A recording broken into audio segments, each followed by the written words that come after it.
follow our coverage on C-SPAN, C-SPAN Radio, and online at cspan.org. We go live now to the floor of the U.S. Senate, where members are about to gavel in for the day. Last night, the chamber voted 84-8 to proceed to a veterans jobs bill. That measure would provide work training for veterans who are looking for civilian jobs and give them priority in hiring for federal jobs. The Senate's expected to work on the legislation for the rest of the week. Live coverage of the U.S. Senate now here on C-SPAN 2.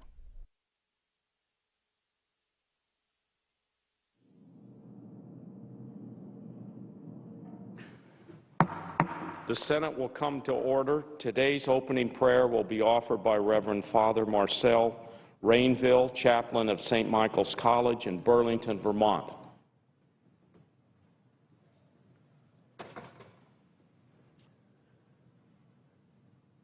With humble hearts, let us pray.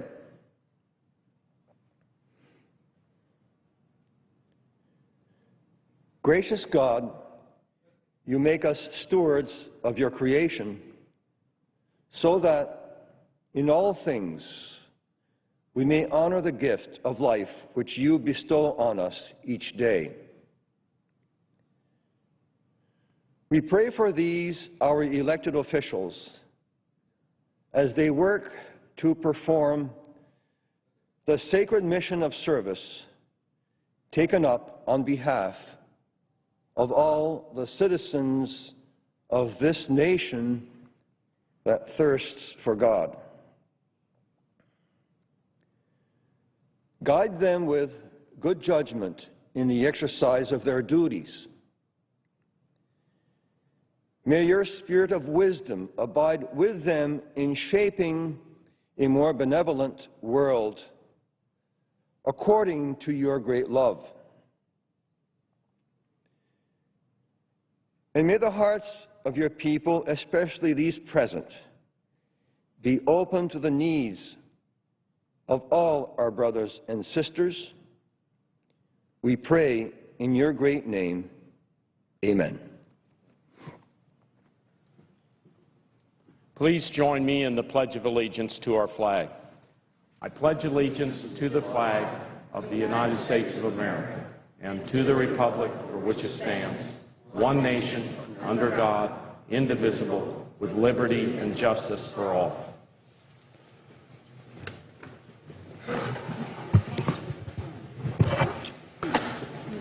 The clerk will read a communication to the Senate. Washington, D.C., September 13, 2012. To the Senate. On the provisions of Rule 1, Paragraph 3 of the Standing Rules of the Senate, I hereby appoint the Honorable Tom Udall, a senator from the state of New Mexico, to perform the duties of the chair. Son Daniel K. Inouye, President Pro Tempore. Mr. President. Majority Leader is recognized. I now move to proceed to calendar number 499S3521. The clerk will report. Motion to proceed to calendar number 499S3521, a bill to amend the Internal Revenue Code of 1986 to extend certain expiring provisions. Mr. President, I yield to my friend from Connecticut. I mean, from the senator from Vermont is recognized. Vermont. I know the difference. I thank the Majority Leader for yielding. Mr. President, I am delighted that Father Marcel Rainville has offered the opening prayer for the U.S. Senate this morning, and I thank him very much for joining us in doing so. Father Rainville is a native of Vermont. He is a distinguished member of the Society of St. Edmund, an order which has a very long history in our state. Established in Vermont first at Keeler's Bay in 1891 and then in Swanton in 1895, the Society of St. Edmund still has its headquarters in Vermont. The Society founded St. Michael's College, which was officially incorporated in 1913 as the first Catholic college in the state of Vermont with the authority to grant college degrees. The Edmondites have long stood up for justice and for civil rights in our country, including in Selmer, Alabama, where they have a mission. The Society has established a successful alternative school for African-American boys in New Orleans.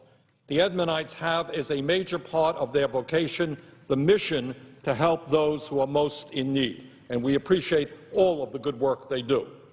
Father Rainville was born in Swanton, Vermont. He was ordained as a priest in the Society of St. Edmund, and this year marks the 40th anniversary of his ordination. Father Marcel spent part of his life as a priest serving in the Edmundite mission in Venezuela, working with and sustaining the impoverished in a barrio in Caracas. He currently resides in Winooski Park, Vermont, where he has long counseled students at St. Michael's College and where he has also served as chaplain. He currently serves as Director of Formation for the Society of St. Edmund. It gives me great pride that he has given the opening prayer today in the Senate, and all of Vermont appreciates the wonderful work that he has done. He is a kind and gentle human being and is much beloved in our state. And I thank him again for being with us today, and I thank the chaplain for his help in arranging for this. Mr. President. Majority Leader. Last night, cloture was filed on the substitute amendment on the underlying bill, the Veterans Jobs Bill. If we're unable to reach an agreement to move the timing of cloture vote up, then we'll have to have these votes as early as we can under Rule 22, and here's what that would be. The first roll call vote on cloture on the substitute amendment would occur shortly after 1 a.m. Friday morning, that is tonight. If there are 60 votes to cut off the filibuster on the substitute amendment, then there would be up to 30 hours post-cloture on the substitute amendment prior to vote on its adoption, which would occur around 7:30 a.m. Saturday morning. Immediately following the vote on the adoption of the substitute amendment, the Senate would proceed to the cloture vote on the underlying bill as amended. If cloture is invoked on the bill as amended, then there will be up to 30 hours post-cloture prior to vote on passage of the bill as amended. This vote would occur about 2:30 p.m. Sunday afternoon. That's for the information of all senators. Till we get this worked out, everybody better stay right where they are and not be going places, because we would have votes every day.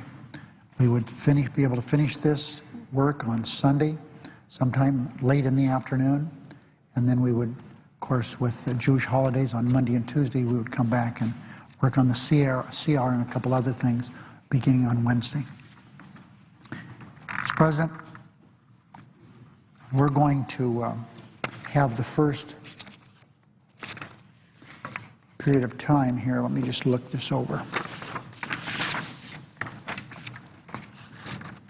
The next hour, when I finish my remarks in the center, McConnell comes after he finishes his. The majority will control the first half, Republicans, final half. There will be an hour that will be divided at that time.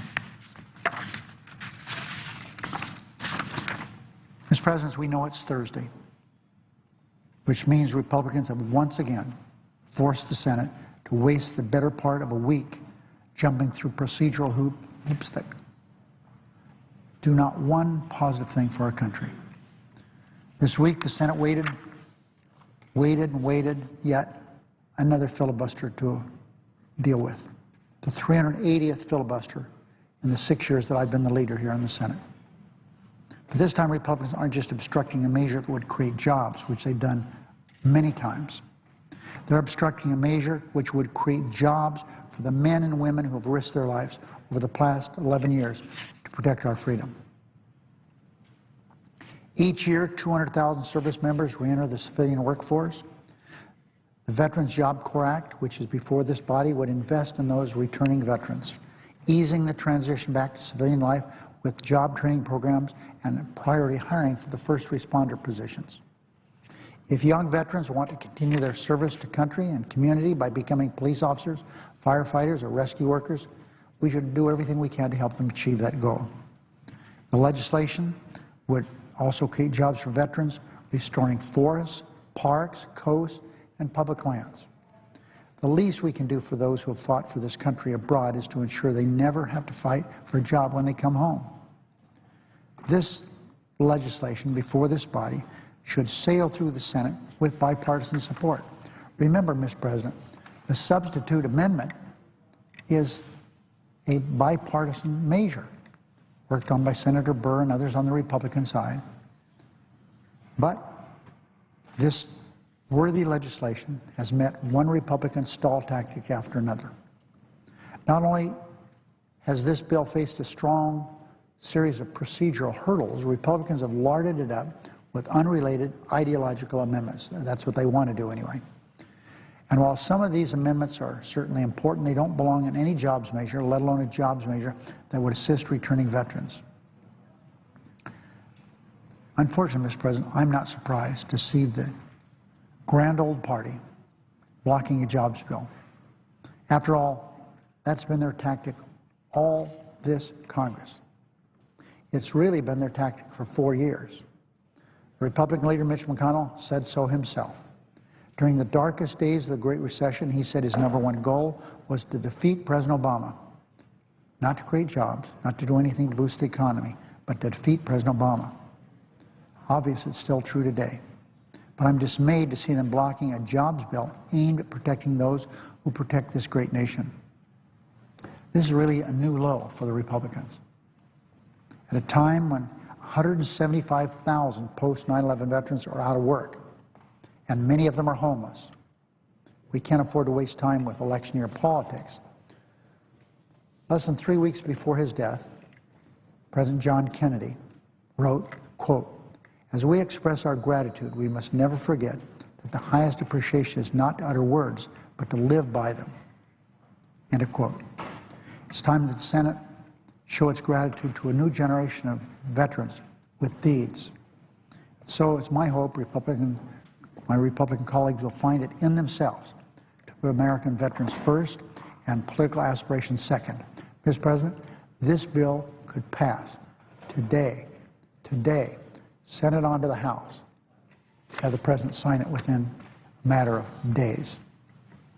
It's a shame if that doesn't happen. I've gone over the schedule with everyone within the sound of my voice, and I hope we can move forward on this. Mr. President, would you announce the schedule of the day? 1 and 2. Under the previous order, the leadership time is reserved. Under the previous order, the next hour will be equally divided and controlled between the two leaders or their designees, with the majority controlling the first half.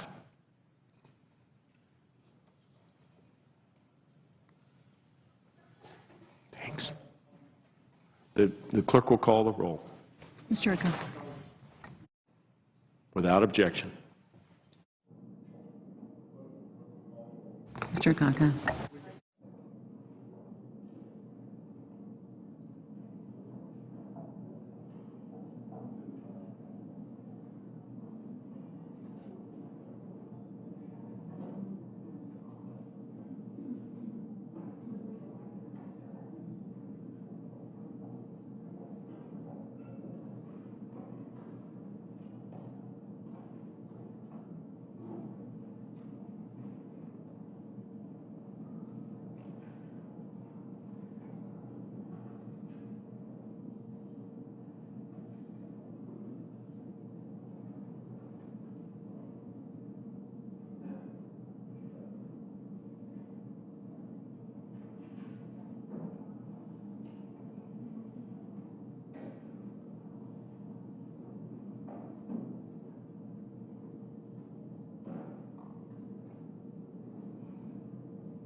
Mr. Alexander.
That's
Mr. President. Senator from Washington is recognized. Thank you, Mr. President. I rise to talk about... The Senate is currently in a quorum call. Mr. President, I ask the quorum call be dispensed with. Without objection. Thank you, Mr. President. I ask the indulgence of my colleague from West Virginia. I think we thought the minority leader was coming to the floor to speak, and so we've gotten a little behind here, but I appreciate his indulgence for me to make a recognition of a very important Washingtonian. But before I start, Mr. President, I want to take a moment to say that my thoughts and prayers are with the families and the victims of the horrific bombing attack, I should say, that happened in Libya, and that it is now time to remember all of the men and women who serve our country abroad in these embassies, and to thank them for their service and hope for their protection. Mr. President, on a chilly day in January of 2009, Americans watched with pride as Barack Obama stood before the nation and took the presidential oath of office. For some, that experience was another milestone in a long journey to ensure that America lives up to the ideas that this country was built for everyone. The election of an African-American president shattered a barrier that many thought would never happen. The American struggle for civil rights has produced many seminal moments.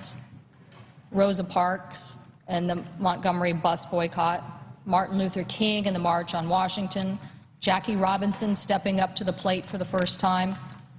But before all of these events, there were the Tuskegee Airmen. And George Hickman, a Washington resident and a Tuskegee Airman, was truly part of America's greatest generation.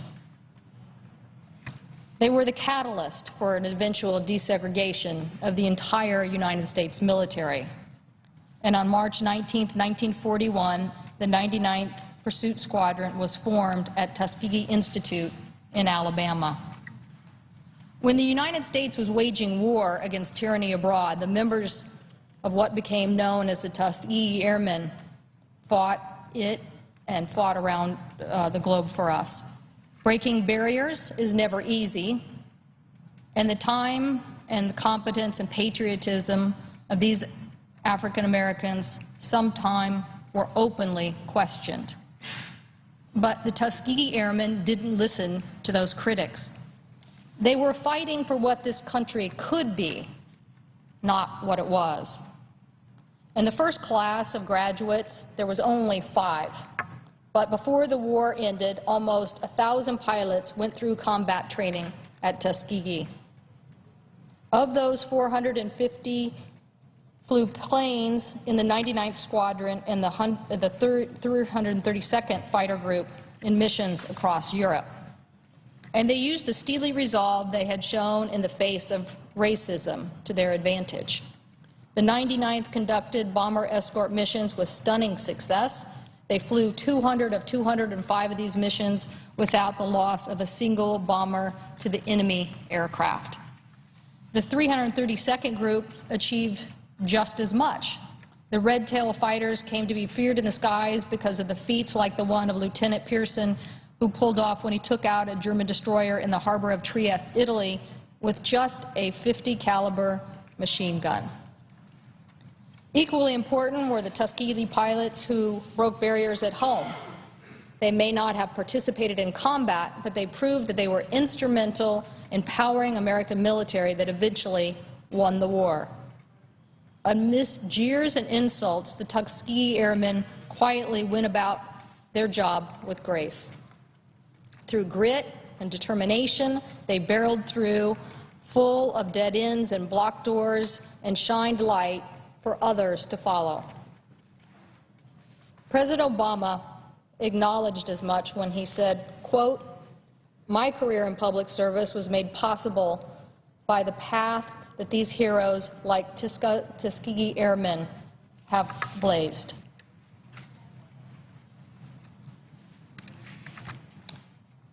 These important Tuskegee Airmen were pioneers, and among them was George Hickman from Seattle, proud and smiling as always, as you can see in this photograph.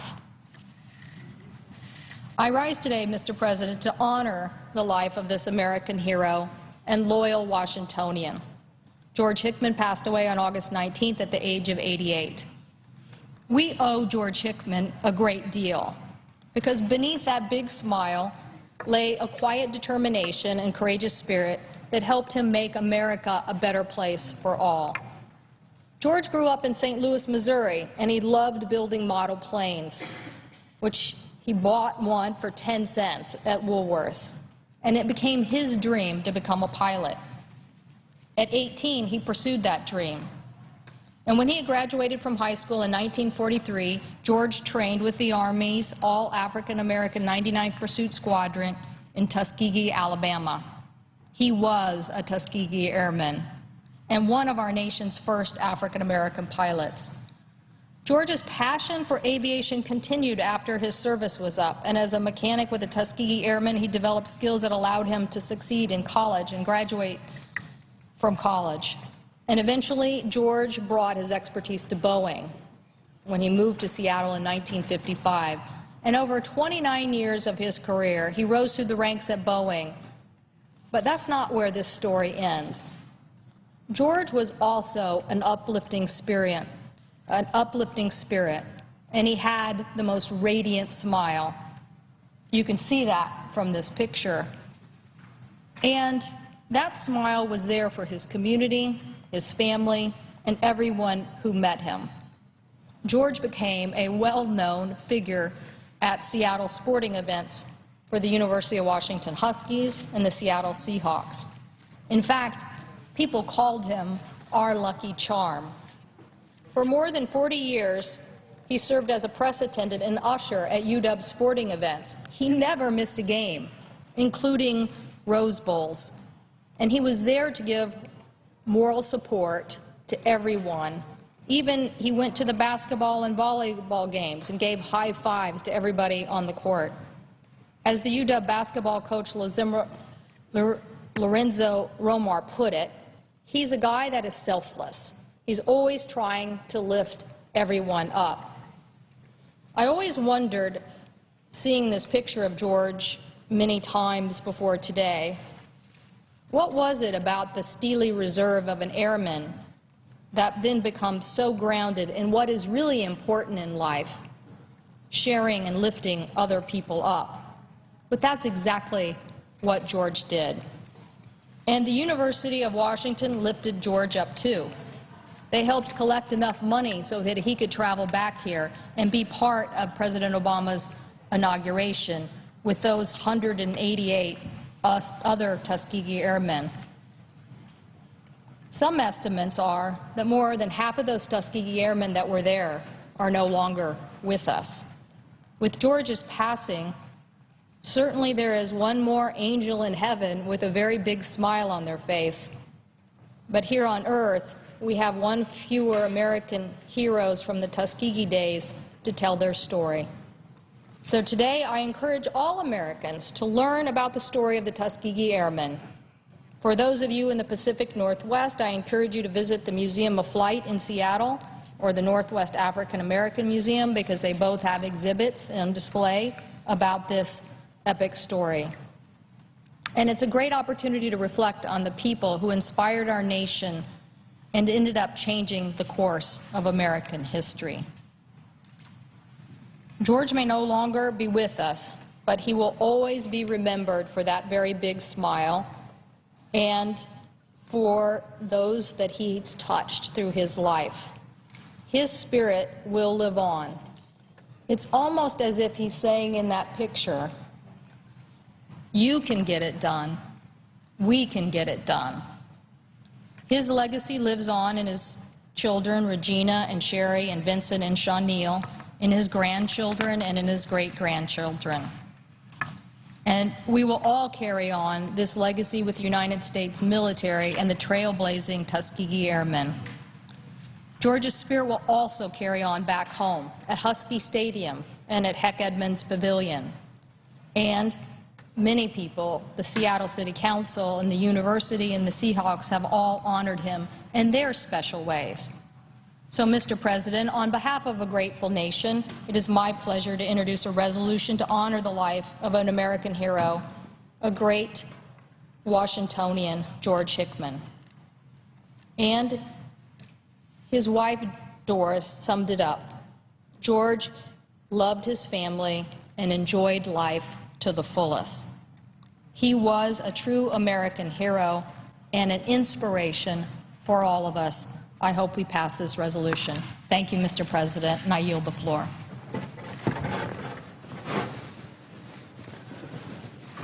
Mr. President. Senator from West Virginia is recognized. First of all, sir, I'd like to thank my colleague and good friend from the state of Washington, Senator Cantwell, for honoring and recognizing a true American hero. We had so many of them, and we still have so many, and I want to thank her for that. Mr. President, as the country mourns for those we have lost in Libya and those who remain in harm's way, to keep us all safe, we are reminded of the sacred debt that we owe the men and women who put their lives on the line for us every day. No matter the generation and no matter the war, America's soldiers, sailors, Marines, airmen are always tough, always determined, and always victorious. Even when we have asked the impossible of them, they have served us well. But how well have we served them, Mr. President? How well have we kept our sacred promise to care for those who, as Abraham Lincoln said, have borne the battle for us and for this great country of ours? The Veterans Job Corps Act is an opportunity to make good on that promise, but it's more than an opportunity, it's an obligation. It's also a duty, and most importantly, it's a privilege. And it is one of the best welcome home celebrations we could give the men and women in our armed forces, as well as the 9/11 generation of their families. More than a million military spouses and 2 million children, many of whom have lived their entire lives in a nation at war. Today, one of our nation's great challenges is a new generation of veterans coming home to a weak economy. Those veterans are disciplined and have some of the best training in the world. But now those veterans who fought in Iraq and Afghanistan now fight for jobs. The unemployment rate for those post-9/11 veterans is 10.9%, according to the Bureau of Labor Statistics in this past August. And that's well above the national average. Mr. President, that's just unacceptable. That's why every day in the United States Senate, I'll stand with our veterans, as I know you do and all of our colleagues, 24/7. That's why one of my top priorities in the Senate has been and will continue to be to make sure there are good jobs for our returning veterans. I am particularly pleased that the Veterans Jobs Corps Act includes provisions to provide veterans with access to the Internet and computers to assist them in their job searches. This is important because, as we all know, today's veterans are tech savvy. I've talked with Labor Secretary Solis about establishing an Internet portal for job seekers, and I will be working closely with the Secretary to make sure this provision of the Act is up and running as quickly as possible. I do, however, suggest that we amend the legislation so that it is abundantly clear that the employment opportunities available through the Veterans Jobs Corps are maintained on only one Internet portal, a simple one-stop center for job seekers. In this technology age, we need a central clearinghouse to match veterans with available jobs. Mr. President, I also want to propose 2 more amendments to the Veterans Jobs Corps Act that might have been overlooked. First, as written, the legislation addresses commercial driver's license, CDLs as we know them, but not construction equipment or heavy equipment operating license. I suggest we amend the legislation to include reciprocity on licensures, which clearly will make it easier for veterans to get jobs operating this heavy equipment at construction and mining sites.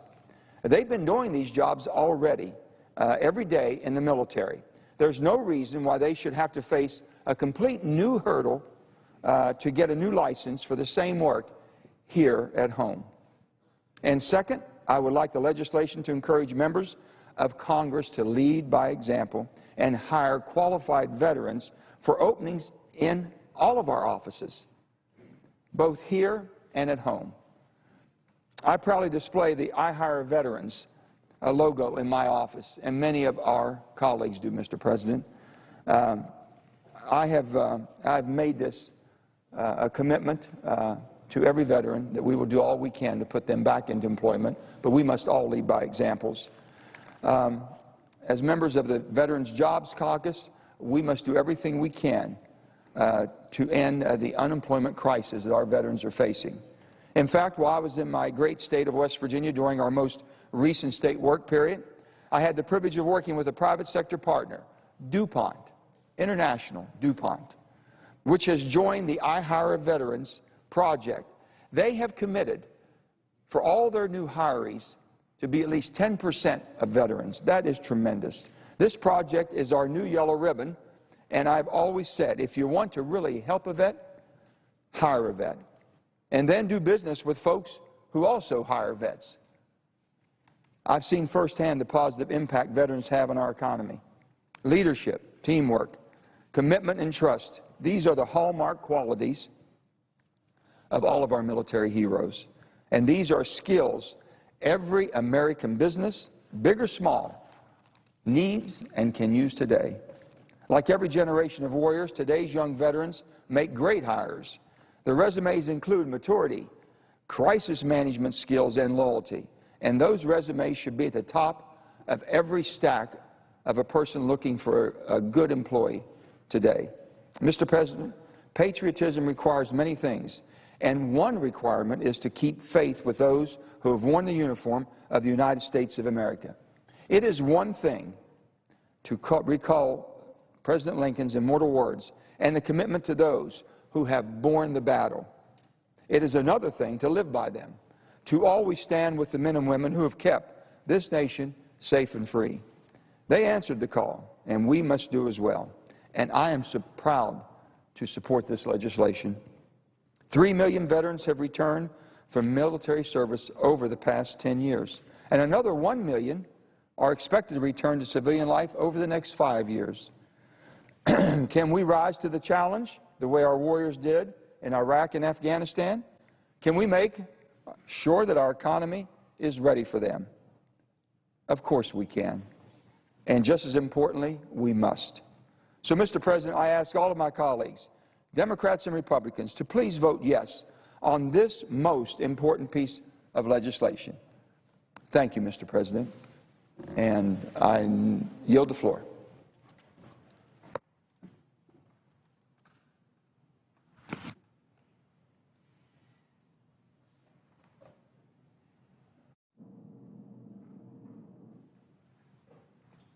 Senator from Colorado is recognized. Mr. President, let me commend my colleague from West Virginia for his eloquent and articulate and powerful remarks about the importance of standing with our veterans.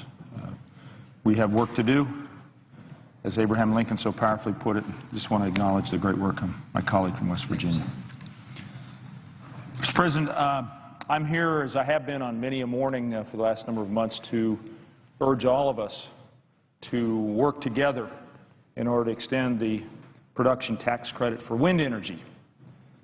The PTC, as it's known, is going to expire in just a few months.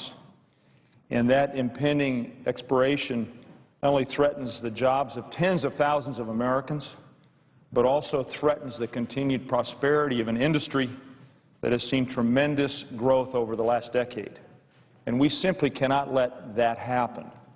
But each day we fail to act and in effect abdicate our basic responsibility to support job creation.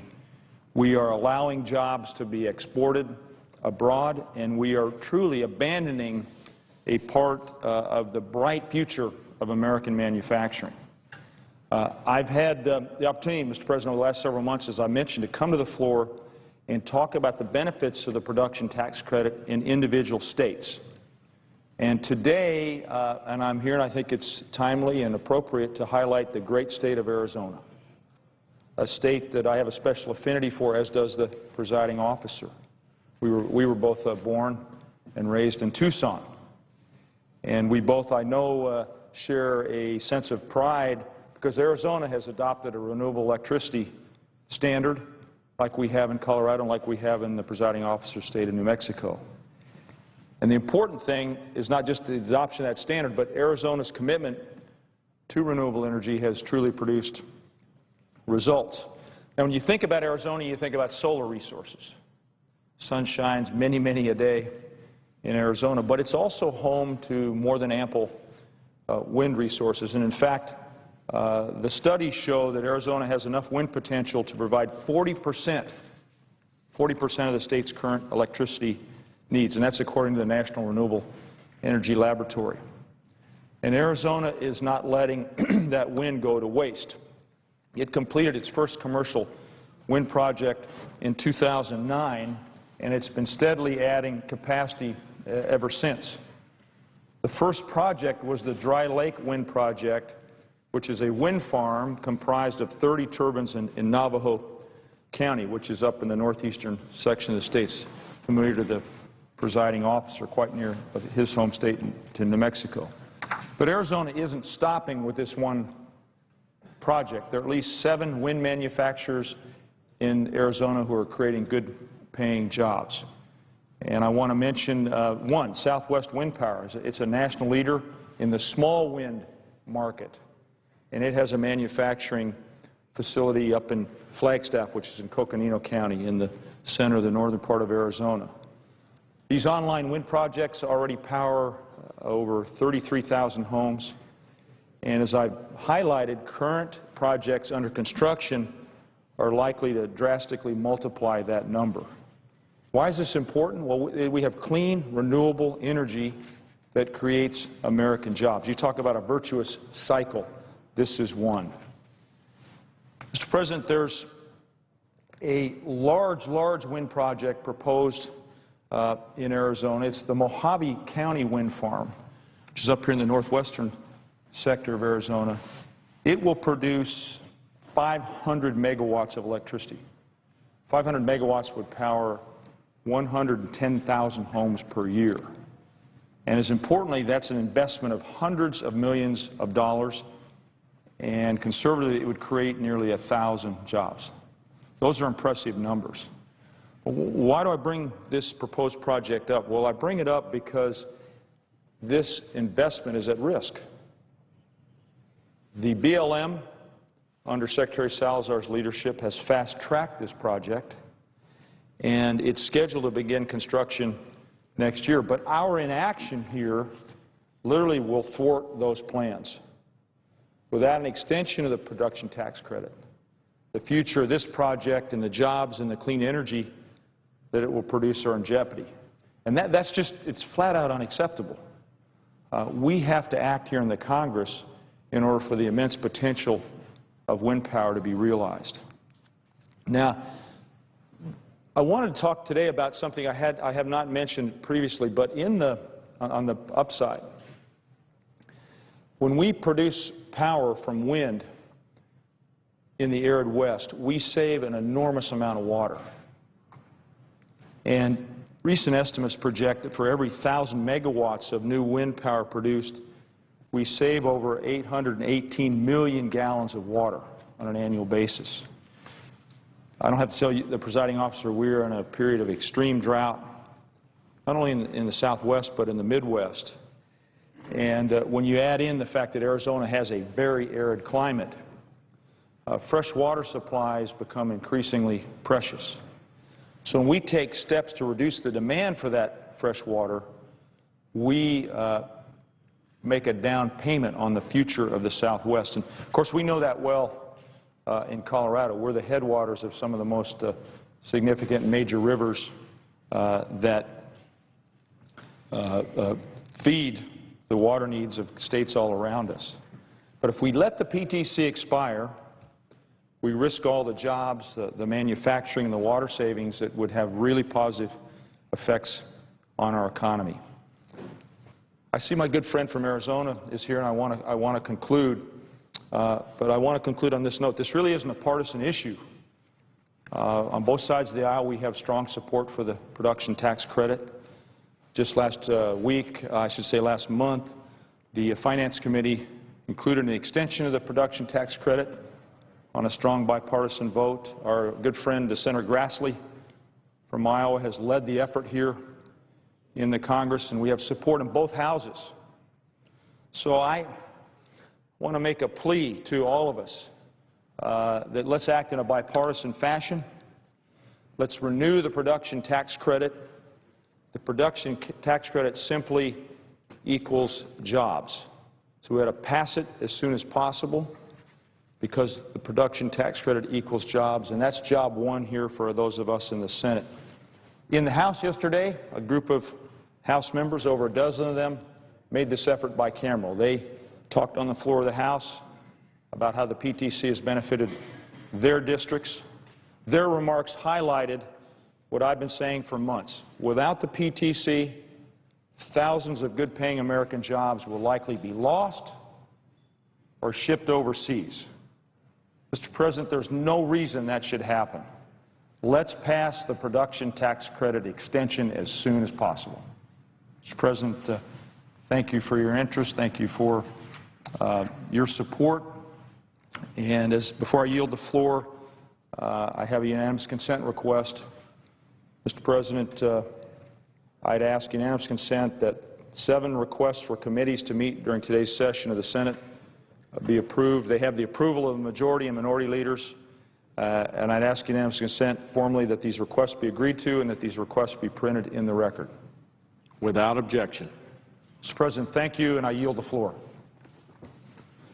Senator from South Dakota is recognized. Mr. President, I ask unanimous consent to enter into a colloquy with my colleagues from Arizona, Alabama, and New Hampshire. Without objection. Mr. President, we come to the floor today to talk about the sequestration and the looming fiscal cliff. Unfortunately, the White House missed an important deadline last week by failing to provide Congress and the American people with a required report that details the administration's plans for implementing the $1.2 billion sequester, which is scheduled to take effect on January 2nd of next year, less than 4 months from now. That report on both defense and non-defense cuts came about because the administration ignored repeated requests to provide Congress and the American people with details about the impact that sequestration is going to have on critical programs, particularly with regard to our military and national defense. Well, members of both parties agreed that it was necessary for the White House to produce this information. And so we were glad to see the Sequestration Transparency Act bill pass, a bill which Senator Sessions, Senator McCain, others of us were involved with. The law required the administration to produce, by September the 6th, last week, a report on how they intended to implement sequestration, and yet so far we haven't seen that report. Mr. President, here we are, it's a week later. President Obama so far has chosen to ignore a request or a requirement that he signed into law just over a month ago. All Americans are required to play by the rules and follow the laws of the land.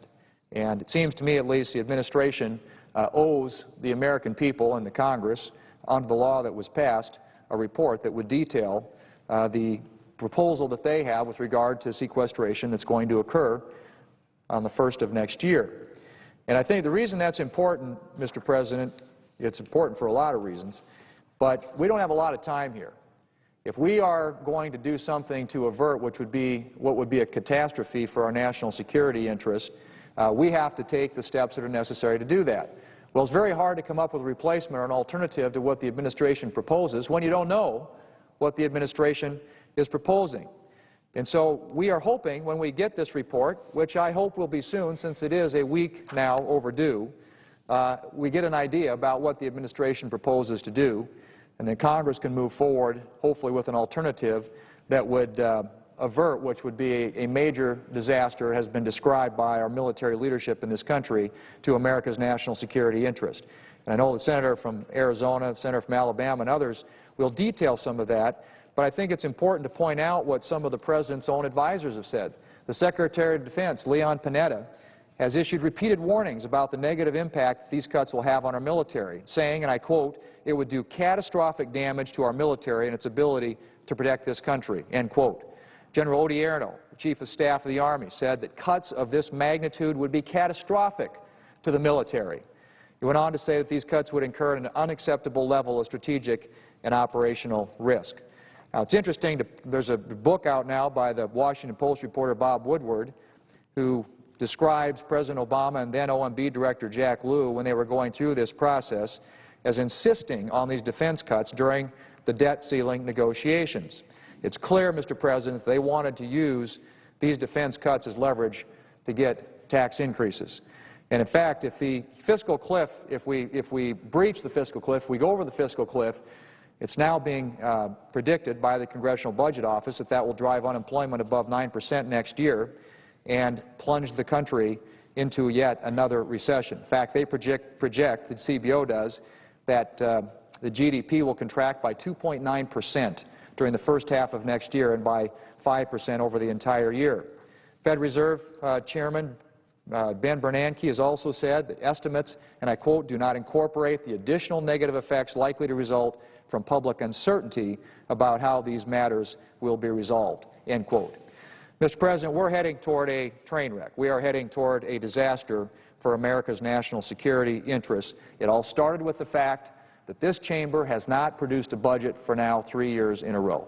This is what you end up with when you don't have a budget. You don't have a blueprint about how you're going to spend $3.6 trillion of the American taxpayers' money.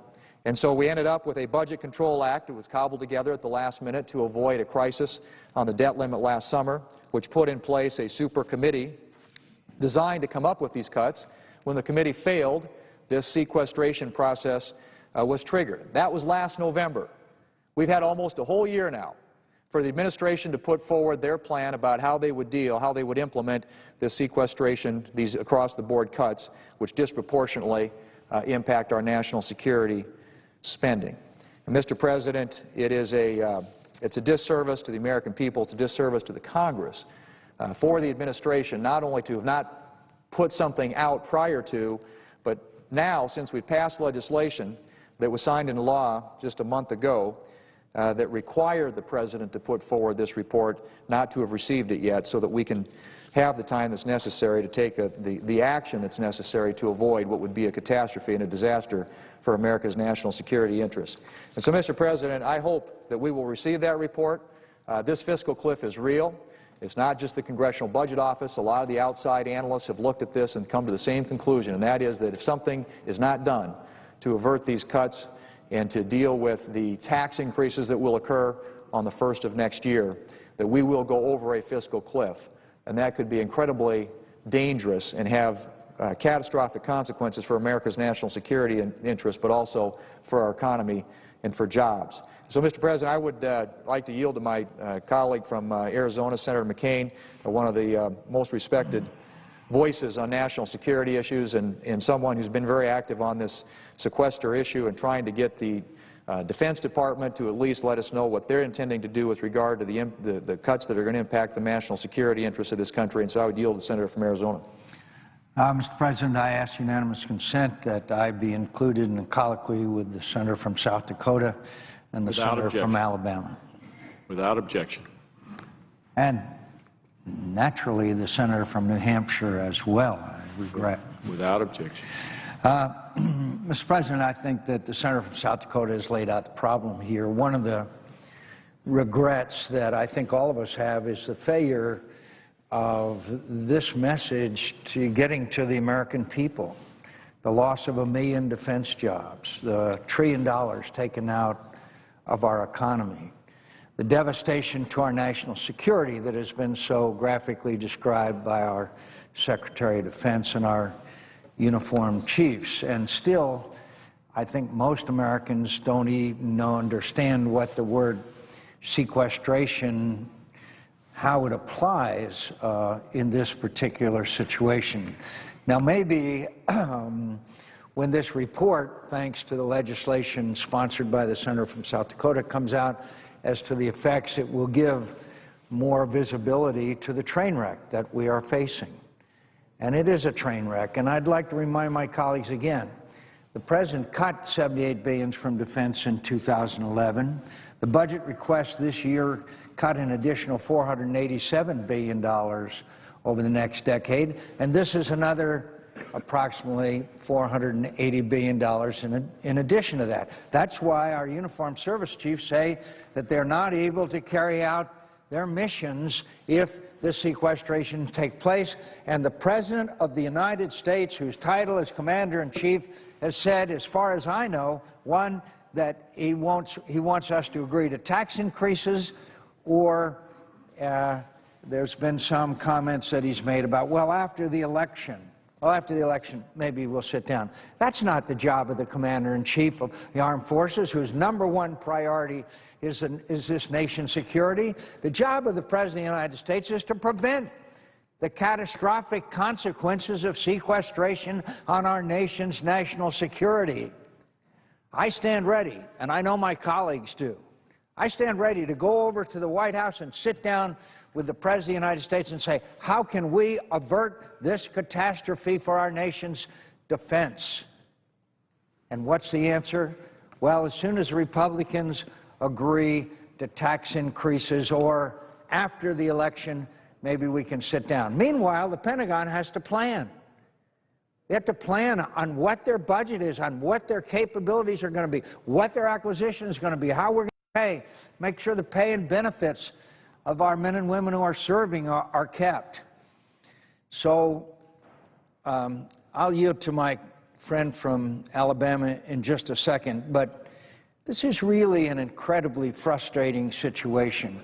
We're not going to take up the defense authorization bill anytime soon. We're going through a Veterans Job Act that never had a hearing, sponsored by a person who's not a member of the Veterans Affairs Committee. There's already 6 veterans jobs programs already in being today. And then I read in some of these periodicals, we're going to take up a bill from the senator from Montana concerning some kind of hunting deal. Meanwhile, the Senate of the United States refuses to take up the National Defense Authorization Act, which has to do all with defending this nation. Where is the role of the President of the United States on this issue? And are we I ask my colleagues, are we for the first time in 50 years,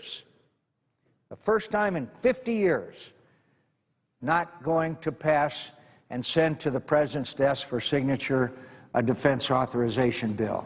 Instead, we'll go back and forth with file and cloture and amendments of which will be allowed or not allowed, fill up the tree, blah, blah, blah.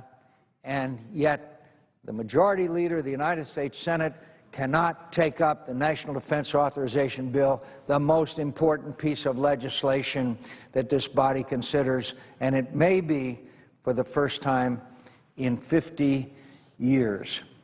We must address the issue of sequestration. I again commit to making compromises, to doing things that I otherwise would not agree to, because we cannot allow this train wreck to endanger the lives of our citizens to take place. And don't take my word for it.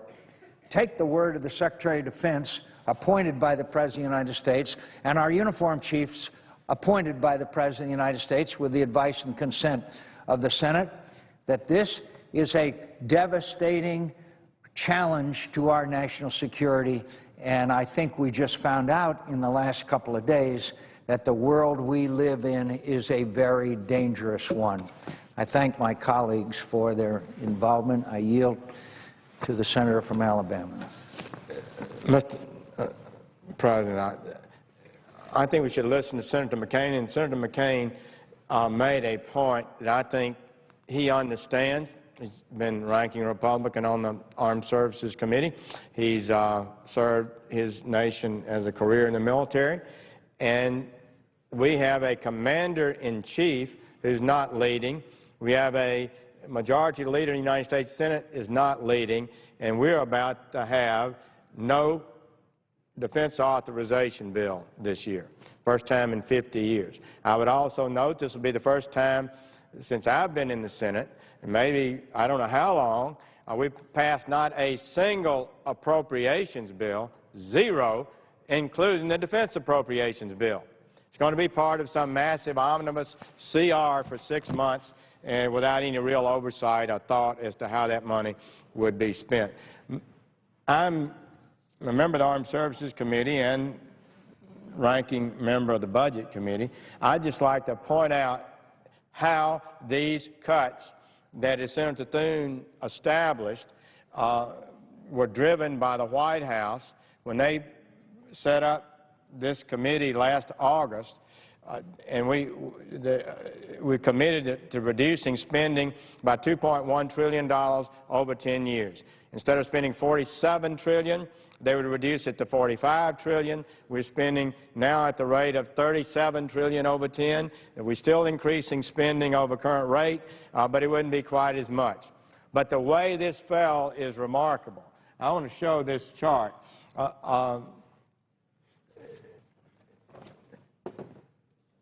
Under the fallback sequester, the defense budget shrinks while non-defense spending soars.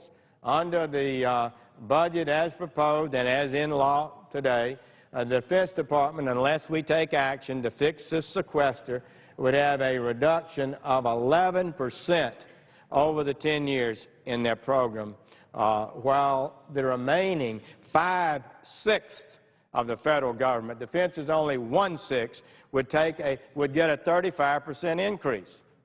Now, this is a kind of poor management that we ought to not allow happen. The Secretary of Defense said it would be catastrophic. The Chairman of the Joint Chiefs said it would be catastrophic.